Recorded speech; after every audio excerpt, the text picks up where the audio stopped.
நீங்க 2 விஷயம் வந்து ஸ்டேஜ்ல பேசியிருந்தீங்க. பஞ்சால எடுத்து மனாவி அதே நேரத்துல புதிய கல்விக் கொள்கை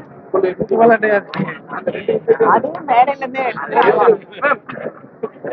இல்ல திராவிட முன்னேற்ற கழகத்தின் தகவல் தொழில்நுட்ப அணியோடைய கூட்டம் முகவரி மாவட்டம் தூத்துக்குடி உள்ளிட்ட 21 தொகுதிகள் கொண்ட இந்த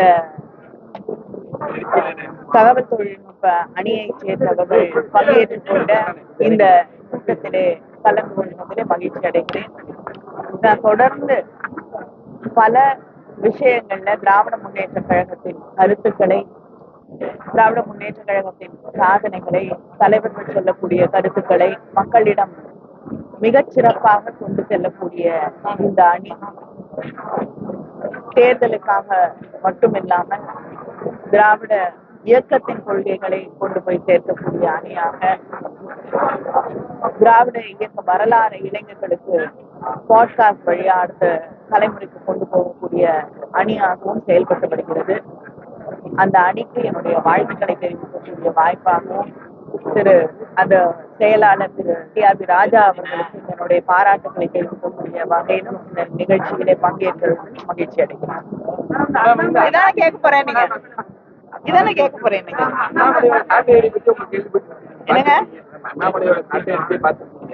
2014 ஞானசேகர் மீது வழக்கு பதிவு இல்லைங்க, அந்த வழக்கு வந்து திருட்டு வழக்காக பதிவு செய்யப்பட்டிருக்கு.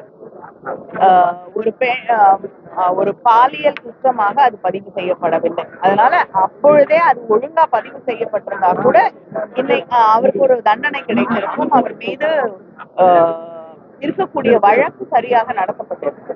அதிமுக பொள்ளாச்சியில நடந்த விஷயங்கள் வந்து அதிமுக ஆட்சியில தான் நடந்தது. அதை யாரும் மறுக்க முடியாது இல்லையா? அப்பொழுது நடவடிக்கையே எடுக்கல. இன்னைக்கு நம்மளுடைய முதலமைச்சர் அவர்கள் ஒரு குற்றம் நடந்த பிறகு உடனே வந்து நடவடிக்கை எடுக்க வேண்டும் என்று சொல்லி நடவடிக்கை எடுக்கப்பட்டு கைது செய்யப்பட்டிருக்கிறார். விரைவிலே வந்து நிச்சயமா குற்றவாளிக்கு சரியான தண்டனை கிடைப்பதற்கு நாம் வழிவகை செய்ய வேண்டும். இதுதான் அடுத்த கட்டம். இந்த நேரத்துல வந்து இதை விட இன்னும் சிறப்பாக எப்படி வந்து செயல்பட முடியும்? குற்றங்கள்ல வந்து நிச்சயமா தடுக்க வேண்டும். பெண்களுக்கு பாதுகாப்பு முக்கியம் என்பது உண்மை.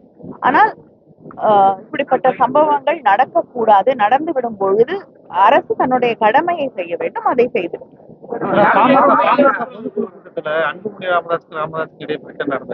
இல்லைங்க, அவங்களுடைய குடும்ப விஷயத்துல நான் வந்து தலையிட்டு கருத்து சொல்றது நல்லா இருக்காதுங்க. பொது மேடையில அத குடும்ப சண்டையா மாறிடுச்சு. அதை நான் என்ன செய்ய முடியும்? அது பத்தி நான் கருத்து சொல்லக்கூடாது.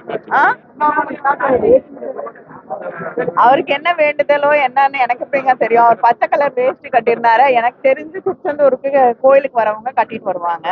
அவர் எதுக்காக அடிச்சுட்டாருன்னு எனக்கு தெரியல. ஞானசேகரன் உண்மையிலே திமுகவோட பிரதிநிதி தானா?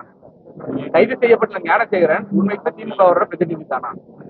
ஏன்னா ஐடிவிங்ல தான் பல ஐடிவிங்ல அதை வந்து பரப்புறாங்க. இந்த ஐடிவிங்ல டிஎம்கே ஐடிவிங் அதை எப்படி எதிர்கொள்ள இருக்கீங்க? ஐடிவிங்ல வந்து அதுக்கு தெளிவா பதில் சொல்லியிருக்காங்க. அதுக்கப்புறமும் நீங்க வந்து அப்படியான்னு கேட்டா நான் என்ன பதில் சொல்ல முடியும்?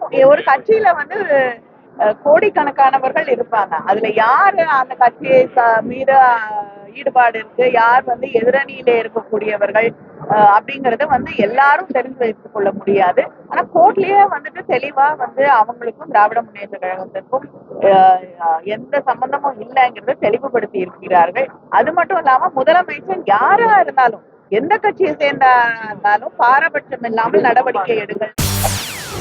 செய்திகளை உடனுக்குடன் தெரிந்து கொள்ள உடனே சப்ஸ்கிரைப் பண்ணுங்க.